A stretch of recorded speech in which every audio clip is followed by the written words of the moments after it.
What if cheap money is the real reason your life keeps getting harder? You work longer hours and save more than before, but houses get farther away. Assets keep flying higher, your cash keeps buying less, and the people who borrowed the most seem to win. That feels backward because it is backward. We were told low interest rates help everyone. We were told cheap debt creates growth and stability. But what if cheap money is the hidden drug? What if it rewards reckless borrowers and punishes disciplined savers? What if the system is not broken by accident? What if the price of money is being rigged from the top? If you click away now, you will miss one brutal truth. The game is not only about inflation, it is about time itself being mispriced. And when time is mispriced, everything else gets distorted. In this video, I will give you 3 exact frameworks from this book. Framework 1 is why interest is the real price of time. Framework 2 is how cheap money quietly creates bubbles and bad behavior. Framework 3 is why low rates can make societies weaker, not stronger. By the end, you will understand why today's economy feels fake. You will see why savers feel punished. You will see why asset prices feel insane. And you will understand why central banks cannot fix everything forever. This is not just about finance. This is about freedom, patience, discipline, and who gets rewarded. The book we are breaking down today is The Price of Time. It was written by Edward Chancellor. He is not a TikTok finance guru. He is a financial historian, journalist, and investment strategist. He also wrote Devil Take the Hindmost, a widely praised history of speculation. He has written for Reuters, Breakingviews, the Financial Times, and the Wall Street Journal. So why should you listen to him? Because he studies financial manias, debt booms, and monetary mistakes for a living. And this book came from a brutal modern pattern. Over the first 2 decades of this century, interest rates sank to historic lows. Chancellor argues that easy money after the 2008 crisis helped fuel asset bubbles, weaker productivity, lower savings, and more inequality. That is the pain point behind this book. He is asking one huge question. What happens when the most important price in capitalism gets manipulated for too long? The first major idea is simple. Interest is the price of time. It tells you how much present money is worth against future money. It helps societies decide when to spend, save, invest, and wait. That sounds abstract, but it hits your daily life everywhere.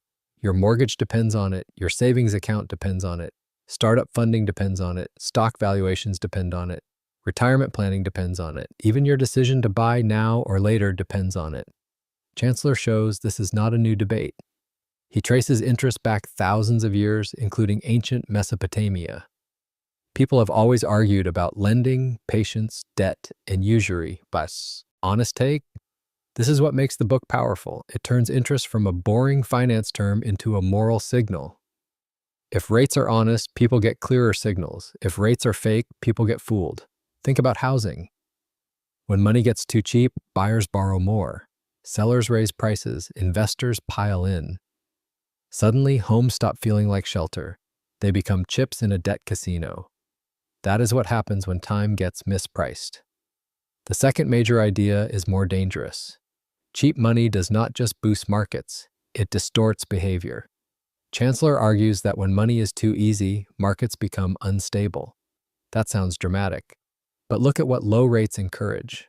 More leverage, more speculation, more bad projects, more chasing yield, more free money thinking, and less discipline. If safe returns disappear, investors start hunting riskier assets. That pushes money into bubbles. It also keeps weak businesses alive longer than they should survive. Society usually calls that support, but often it is just delay. A healthy system needs some failure. A healthy system needs capital to go where it actually belongs. Mainstream thinking says low rates are always compassionate. The book says, not so fast. Cheap money can look kind in the short term, but it can create bigger pain later. That part hit me hard because it explains the modern economy perfectly. Zombie companies survive, asset holders get richer, young workers get priced out, and savers get quietly crushed. You try to be responsible. You avoid stupid debt. You keep cash. And the system says, congratulations, now watch inflation and asset inflation beat you anyway. That is not a free market. That is a distorted scoreboard. Now for the most powerful idea in the book.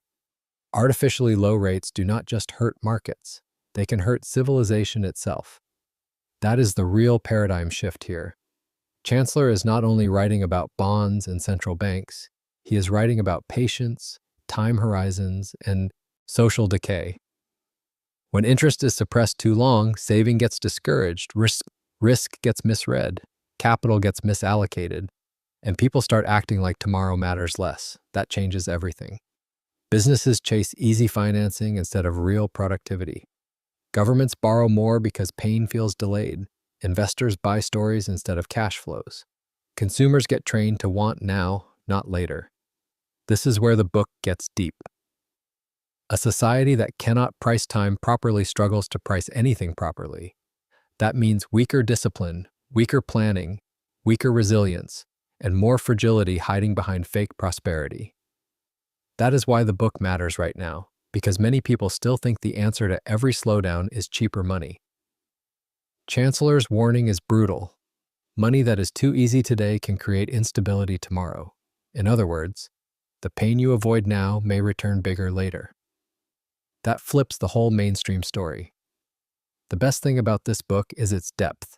Chancellor makes interest feel like the hidden engine behind modern life. He also connects history, finance, politics, and human behavior in a very readable way.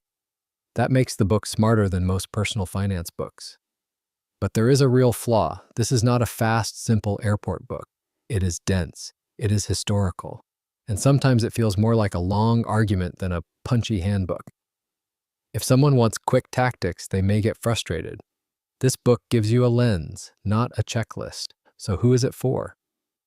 If you are a saver confused by fake growth, read this. If you are a worker wondering why assets outrun wages, read this. If you want to understand why cheap money changes behavior, read this. If you only want stock tips, this is not your book. So here are 3 zero-cost steps to take tomorrow morning. Step 1. Look at your financial life through the lens of time. Ask where cheap money may be distorting your decisions.